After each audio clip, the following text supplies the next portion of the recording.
Hey, I wanted to record this video for two groups of people. One, I've been telling people, my friends, my family, that Zwift is what kept me sane through the pandemic. I've been racing nonstop. I love it.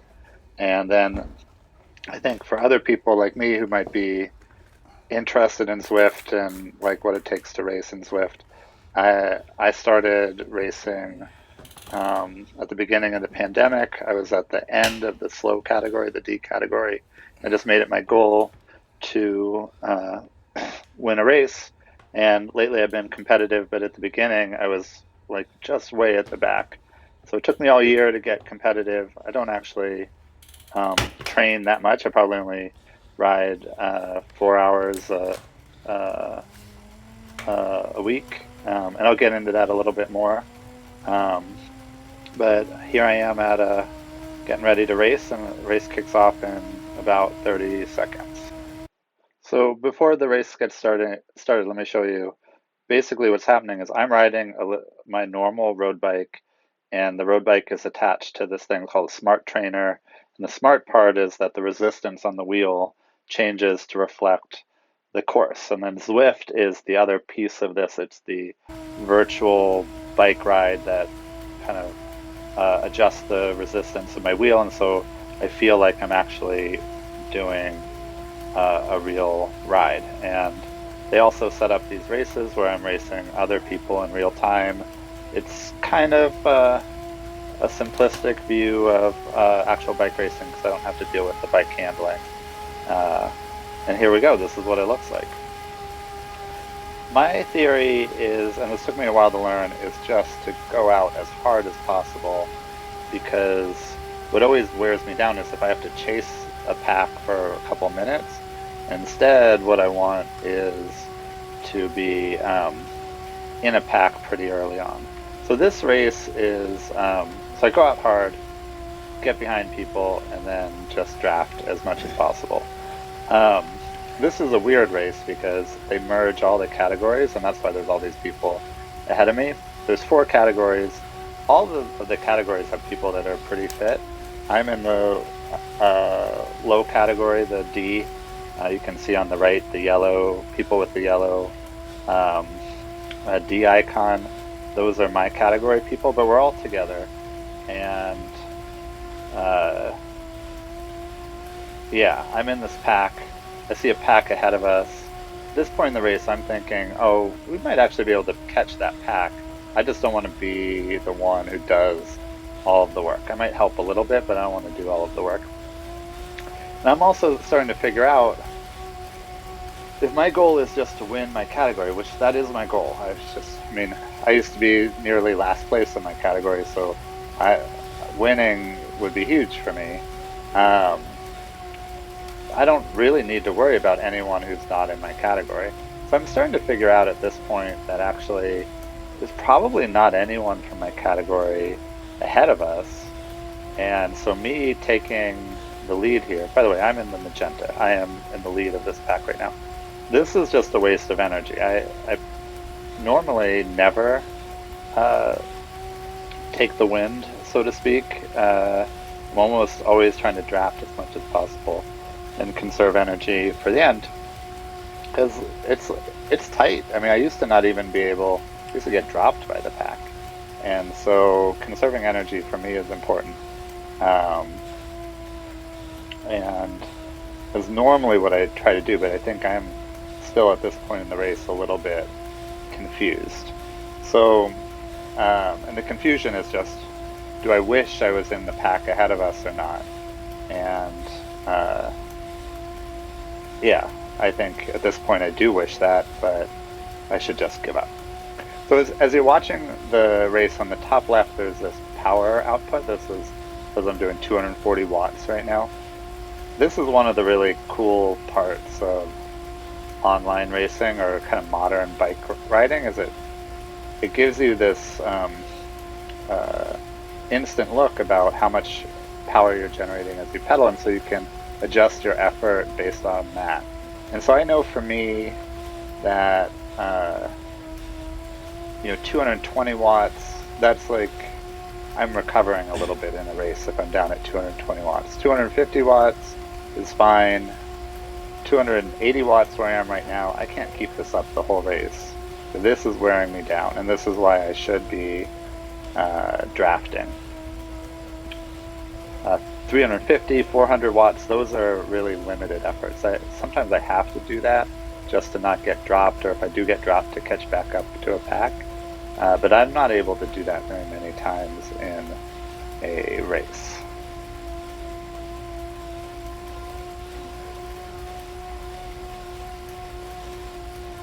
So there's a lot of data on the screen.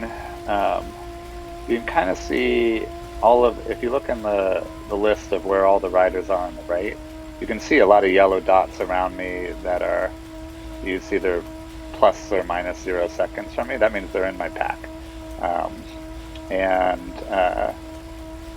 Yeah, I think this is probably the winner of the D category is going to come from this pack. And the way they do categories in Zwift is it's based on your FTP, which is like basically your threshold power over 20 minutes, and your body weight. So Zwift actually takes your body weight into account. So like when you're going up hills, I'm probably one of the biggest riders in the race. So I have to put out a lot of power to get myself up and over a hill. And so what they're really looking for is this power to weight ratio. And if you have a power to weight ratio in your FTP of above 2.5, you are supposed to move up to the C category. And then there's some other cutoff for the B, and then another cutoff for the A. So for me, my power to weight ratio is 2.3. So I'm in the right category. It's pretty common for people to be in the wrong category. Like, for example, you can cheat by just giving yourself a lower weight. That's a pretty easy way to cheat. You can self-select into a different category, and then sometimes I just think people's setups are misconfigured. Anyways, I don't know why I'm taking this big pull in the front.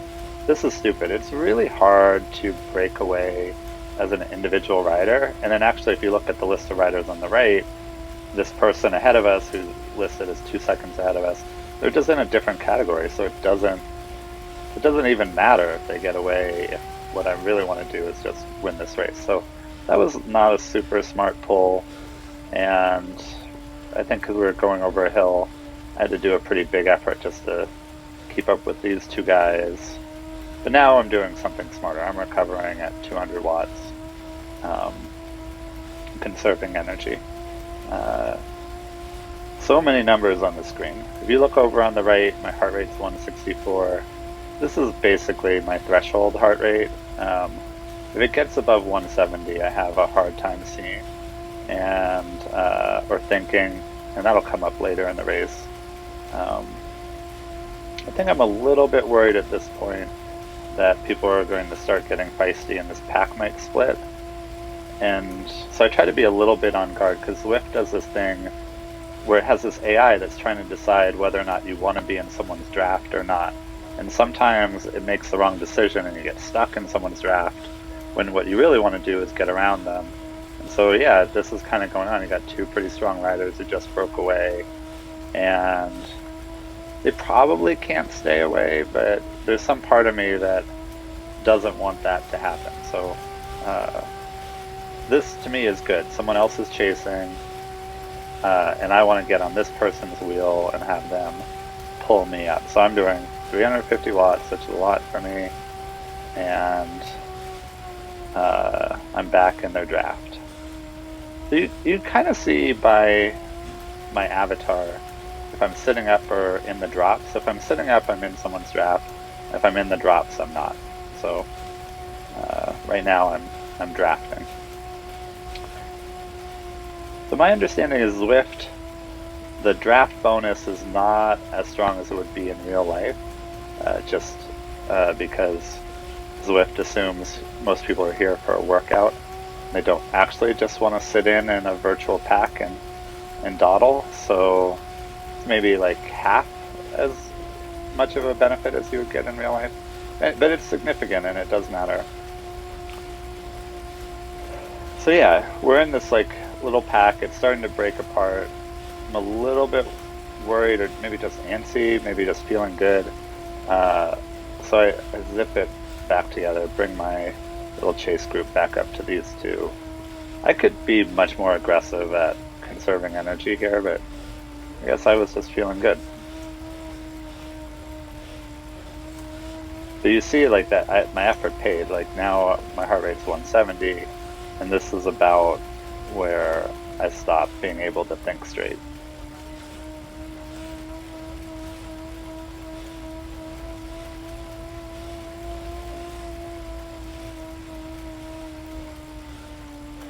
But not all races are like this, and one thing that's different about this race is all the categories are combined.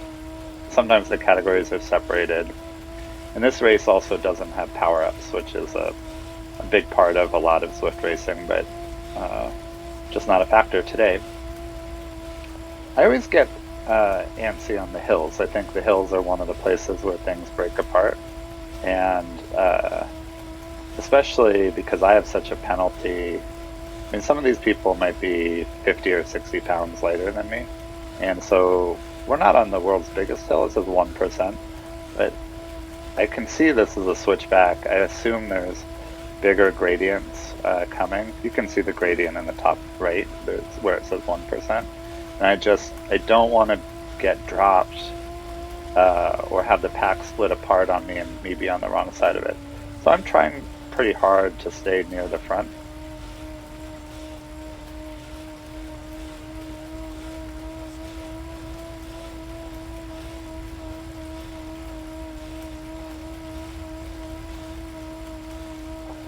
Yeah, doing a good job. Um, but I think this is what I feel like we're around this bend, and there's going to be some much bigger hill. That's not too bad.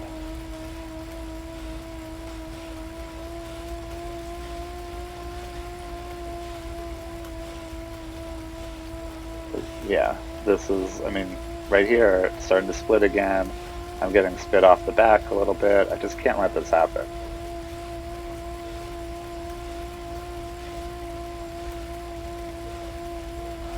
Like going through the numbers, I mean, there's a lot of numbers I'm not even going to talk about here. It looks like we're 2.5 miles from the end. Um, you see, it has the total climb as climbed 89 feet.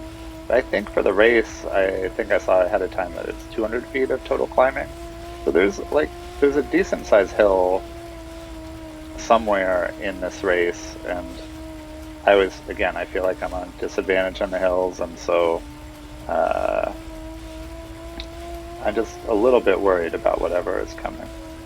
Um, yeah, but we made it over that one.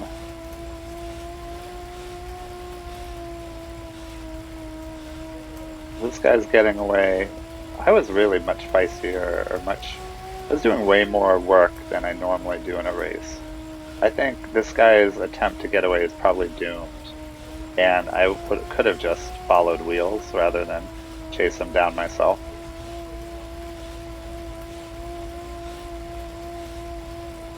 Again, another guy tries to go. I don't buy it. Then when two guys go, you don't want those two to get away. So close it down. Or pack again. I go flying by, but I'm not doing a lot of watts. So I want to be back in the pack. 2 miles to go.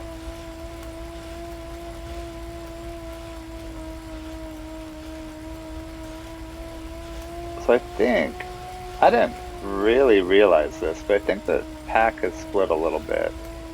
And who am I actually racing here? If I wanted to just win my category, I think it's just this guy in the black kit with the red and yellow stripe. I don't think anyone else in here is actually in my category. Um, but at this point in the race, I mean, I can't see straight. I'm not thinking straight, and so I was just thinking, okay, I'm in a pack. This is my pack, and I want to beat everyone in the pack. that guy that just went flying by, I think we rightly didn't pay any attention to him. It's like sort of this goes back to it seems like a lot of people are, cheating or misconfigured in some way. And so what you can assume when someone goes flying by that fast is that either they're cheating and it just doesn't really matter what you do. It's like just they have some fake speed there, or there's no way they're going to hold it and you're going to come catch them. And so I think that's the case here. We're on a hill again, 6% grade. This guy went flying by us and couldn't hold it. Goodbye. On this hill again. Yeah. 340 watts, 300 watts. I mean, this is a big effort for me. I think at this point, yeah. You can see I'm worried about that guy. And then maybe I start to wonder why. Why am I worried about this guy? You can see in the map he's a blue dot. You can see in the list of riders that he's a blue dot. And if he's not in my category, I'm not going to waste my time trying to chase him down. Plus my heart rate is 174. So I'm in a tough spot anyways.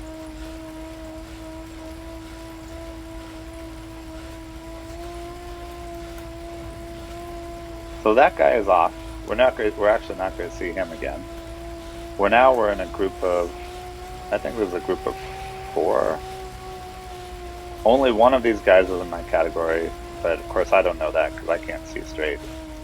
And I'm just thinking, I want to win. I want to beat these guys. So it's going to come down to some sort of sprint at the end. My experience is almost always better to wait, to go late, to stay in the draft as long as possible. But people kind of start kicking it up closer to the end, and so you have to be ready to bump up the power to get in their draft.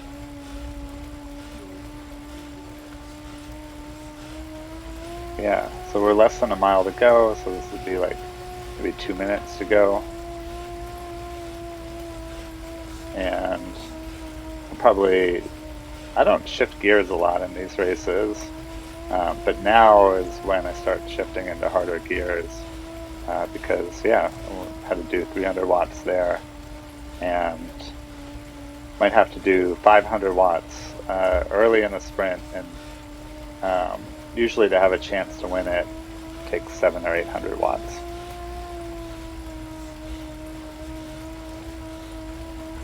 This guy in the black kit with the red and yellow stripe, he's my only competition, but again, I don't know that because I can't think straight.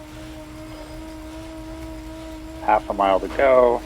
We're actually on a downhill, so this finish line is going to come up really fast. We're going 28 miles per hour, which of course is sort of meaningless. It's a virtual world. I'm doing 190 watts, so no one has really made any move here. We're barely more than a quarter mile from the finish line, and eventually someone's going to get antsy and go, and I don't want to be first.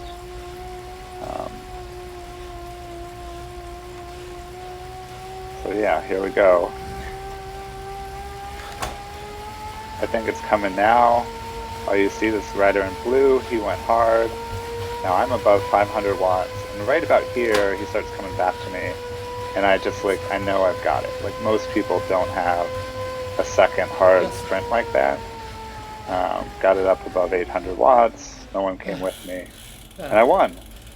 This is, I think, the third time I've won a race. It's the slowest category, but I don't care because compared to where I started, it was great. It's a huge improvement from where I started. And then I wanted to say, mostly I rode indoors during the pandemic, so my training was really limited by, I can't stand to be on an indoor bike for more than an hour. And so I was mostly riding maybe 4 hours per week. And, I think that's, for cycling is not really a lot of training.